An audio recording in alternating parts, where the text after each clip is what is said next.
හැමෝටම ලස්සන සුබම සුබ දවසක්. ලස්සන ජීවිතයක්, ලස්සන අනාගතයක්. ඉතින් එන්න අද මාත් එක්ක යන්න මීදුමෙන් පිරුණ අම්බුලාවට.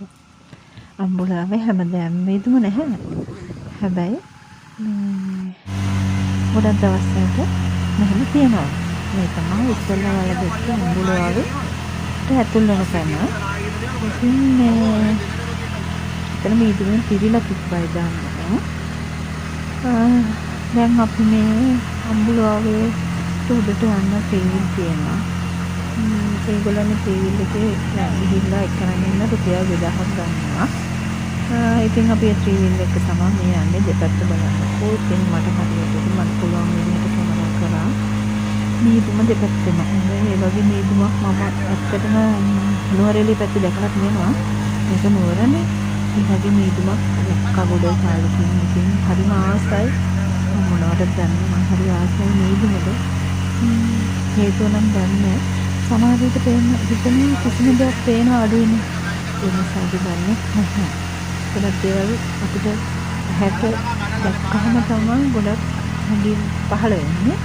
ඉතින් ගොඩක් නිස්කලංක වාගේ ඉන්න මීදුමත් එක්ක මේ මට හිතෙනවා කිසිම දෙයක් පේන්නේ නැහැ. මම හරිම ආසයි. ඉතින් අපි දෙපැත්ත මම බල මේ පැත්තෙන් ගල් ගොඩක්. ගල් තලාවක් තමයි මේ අම්බුලාව කියන්නේ. තනිකර ගලක්. හැබැයි ඒකේ තනින් තන නායකයෙක් තියෙනවා තිබ්බත් කුස්ති මේ දිප්පත් කොන්නෝ හරියම නායකයෙක් තිබ්බා. දැන් ඉතින් අපි යානම් කිව්වේ කිලෝමීටර් 3මාරක්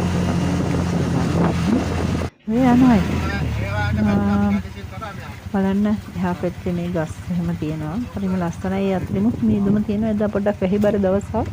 ඒ නිසාද දන්නේ. හැබැයි මේ මීදුම එකපාරට නැති වෙලා යනවා කියලා කිව්වා. ඒ අපිත් එක්ක ගිය ඩ්‍රයිවර්. අන්න ඉතින් අපි දැන් ළඟයි වගේ අම්බුලාවට. ඉතින් ගම් පයින් යන්න තමයි තියෙන්නේ. මම එදා අම්බුලාවේ යන්න කිව්වනේ. එතනින් යනකොට දැක්ක මීදුම. පිටුවර නිසා මේ මීදුම නිසා තමයි මට මුලින්ම වැස්ස වගලන පේන ඇති. වැස්ස දවසක්. ඉතින් මේ හරියට තමයි ඒගොල්ලෝ කියන්නේ. ඒගොල්ලෝ එක්කරන් යන්නත් එනවා. දැන් මෙතන ඉඳන් පයින් යනවා. ඉතින් බලන්න හරිම ලස්සනයි. මම මේක එක විදිහට කැමරා කරලා තියෙනවා. ඉතින් පහසුතාවයක් තියෙනවා නම් සමා වෙන්න ඕනේ. මේක තමයි එන්ට්‍රස් එක. මේ ඔන්න දැන් මේ හරිම මෙන්න මෙතනත් හරිම ලස්සන. මම දැක්ක පුදුම ලස්සන තැනක්. සම්පූර්ණ මේ පැත්ත මීදුමෙන් වැහිලා. කට්ටිය ඉතින් යනවා. පේනවා ඇති මීදුම් ගතියක් තියෙනවා. ඒ කට්ටිය යනවා. දැන් ඉතින් මෙතන තව තියෙනවා තැනක්. මෙන්න මේ හරිය පන්සලයි කෝවිලයි ඒ ටික මට අපිට යන්න බැරි වුණා. ඉතින් වෙලා හදිසියෙ ගියහන්ද වෙලා මදි වුණා. ඉතින් ඔන්න ඔතනින් ඇතුළට ගිහිල්ලා මේ කුලනට තමයි අපි නගින්න ඕනේ.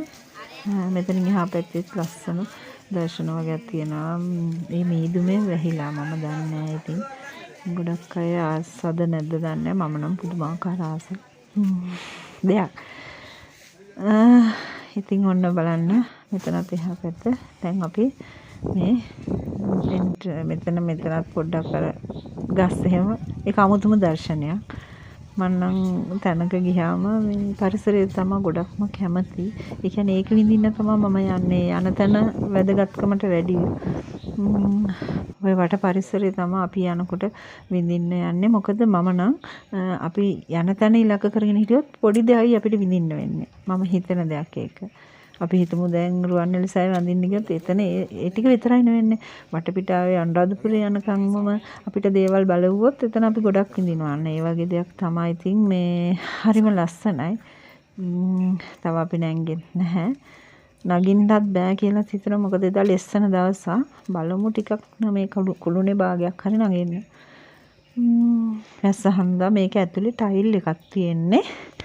ඉතින් ඒ නිසා පොඩ්ඩක් පයයි කියලා තියෙනවා. අවදානම් කියලා තියෙනවා. දැන් දිත්ව වලින් එහෙන් පස්සේ ඔන්න ඉතින් එන්ට්‍රස් එක ඇතුළේ යන තැන හරිම ලස්සනයි මේක එක මේ බඩු තියෙනවා මේ විකුණන්ට අවවාදයයි කියලා තියෙනවා අවුරුදු පොඩි ළමයි අරන් යන්න එපා පඩිපෙළ ලෙස්සන වගේ දේවල් තියෙනවා මෙතනින් තමයි යන්න තියෙන්නේ ඔය ටුවරිස්ට්ලාට එහෙම මේ බඩු තියෙන අපිට ගන්න පුළුවන් ඉතින් ඕනේ නම් ලස්සන බඩු තියෙනවා එතන හුඟක් ලස්සනයි අන්න ඔය පොතනින් පඩිපෙළෙන් තමයි ඉතින් උඩට යන්න තියෙන්නේ හැබැයි මේක ලොකුවට බය වෙන්න දෙකුත් නෑ ඇතුලෙන් යන්න තියෙන්නේ එළියෙන් නෙවෙයි ඉතින් ඒ නිසා මේ එච්චර බයක් හිතෙන්නේ නැහැ ඒ කුළුණ දැක්කට එහෙම මෙතනින් ඔය ඇතුලට යන්න තියෙනවා අපි බලමු පුළුවන් දුරක් යන්න ඔන්න මම ඇතුලේ ගියේ ගමන් වීඩියෝ කරේ නෑ ඔන්න මම පළවෙනි එකට ආවන් පස්සේ පොඩ්ඩක් වීඩියෝ එකක් ගත්තා පළවෙනි කුළුණට ඔන්න දෙවෙනි එකට වගේ ආවන් පස්සේ තමයි මේ ඉතින් මේ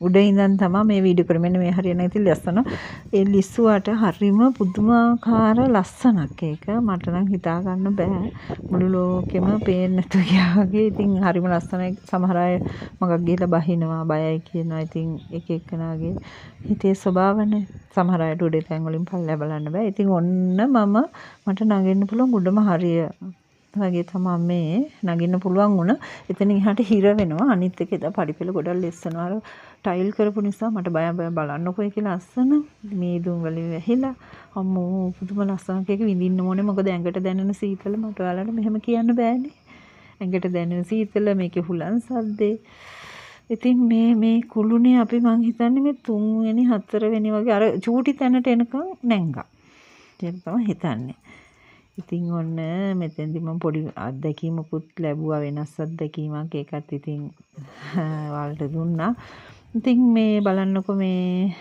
මම නම් කියන්නේ ජීවිතේ හැමදේම විඳින්න හැමදේම සතුටින් ඉන්න ඉතින් ගිහිල්ලා එන්නම් ඔයාලත් හැමදේම ආදරේ හැමදේම ආදරේ ගොඩක් ආදරේ සුබදහමත් එක්ක ජීවත් වෙන්න ඉතින් ආයෙත් එන්න ගොඩක් ආදරේ